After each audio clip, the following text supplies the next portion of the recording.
जय Hind friend. Aarav online STM में आपका स्वागत है।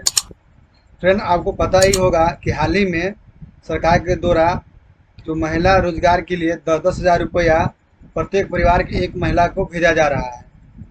तो किसी किसी का यह सुनने में आ रहा है कि उसको बैंक अकाउंट में पैसा नहीं जा रहा है। तो आपको पहले ये चेक करना पड़ेगा कि आपका जो है बैंक जो है आधार सीडेड है क्या नहीं। अगर जिस सरकार का जो भी योजना आता है और डायरेक्ट बेनिफिट ट्रांसफर के माध्यम से खाता में भेजा जाता है, तो उसके लिए सबसे पहले आपको बैंक जो है आधार सीडेड होना जरूरी है।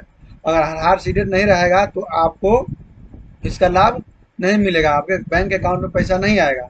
तो सबसे पहले आप ये चेक कीजिए कि आपका जो है आधार किस बैंक अकाउंट से सीडेड है। अगर सीडेड नहीं है तो आप वीडियो में शुरू से लास्ट तक बने रहिएगा। आपको चेक करना भी बताएंगे, और आपका आधार सीडेड बैंक में नहीं है तो आप 1 मिनट में खुद से आधार सीडेड कर सकते हैं। तो इसके लिए सबसे पहले आपको किसी ब्राउज़र में आपको एनपीसीआई सर्च करना है।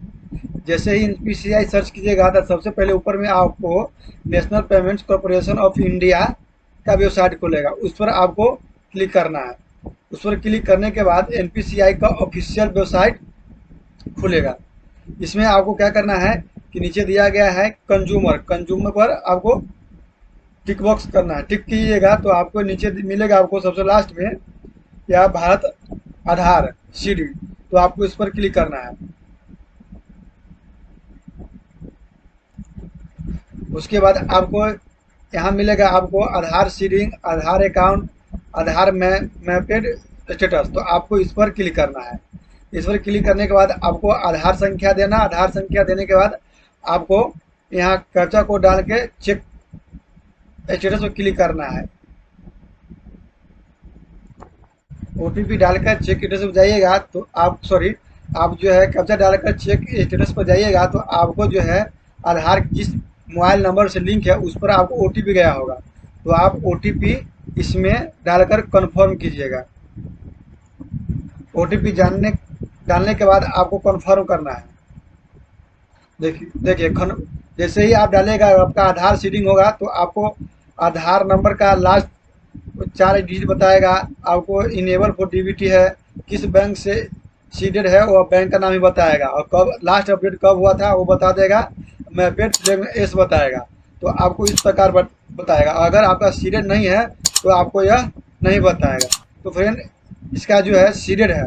चलिए, अगर आपका सीडेड नहीं है तो आपको सीडेड कैसे करना है, तो उसके लिए आपको यहाँ आना है, आधार सीडिंग, इस पर क्लिक करना है और कन्फर्म करना है। जैसे ही कन्फर्म कीजिएगा तो आपको आधार मांगा जाएगा, आधार नंबर दे दीजिएगा।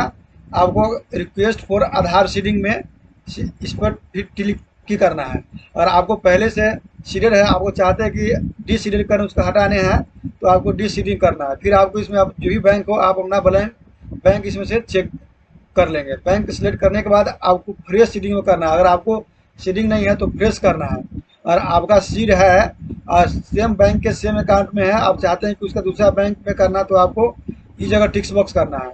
और आपको अगर अगर जो है अभी from one bank to other bank, अगर एक बैंक से दूसरे बैंक में ट्रांसफर करना है तो आपको इस जगह टिक करना है। फिर आपको यहाँ आधार नंबर अकाउंट नंबर देना है, फिर से अकाउंट नंबर देना है। अकाउंट नंबर देने के बाद आपको टिक्स बॉक्स कर कैप्चा कोड डालकर सबमिट पर क्लिक करना है। सबमिट करने के बाद आपको टर्म एंड कंडीशन देगा, आपको इसको पढ़ लेना है। पढ़ने के बाद आपको एग्री एंड कंटिन्यू पर क्लिक करना है। फिर आपको आधार से रजिस्टर्ड मोबाइल पर ओटीपी जाएगा, ओटीपी इसमें आपको भर देना है।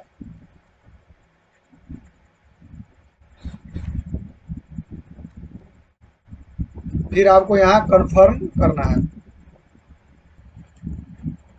इस प्रकार फ्रेंड आपका जो है सीडेड हो जाएगा। यह सीडेड था ऑलरेडी, इसलिए आपको बता दिया कि पहले से सीडेड है। तो आप इसी प्रकार कीजिएगा, आपका 1 मिनट के अंदर आधार सीडिंग हो जाएगा। जब आपका यह हो जाएगा तो फिर से आप चाहे तो तुरंत ही आप आधार मैपेज स्टेटस पर आकर चेक कर लीजिएगा, आपका आधार सीडेड संपूर्ण हो चुका रहेगा। धन्यवाद।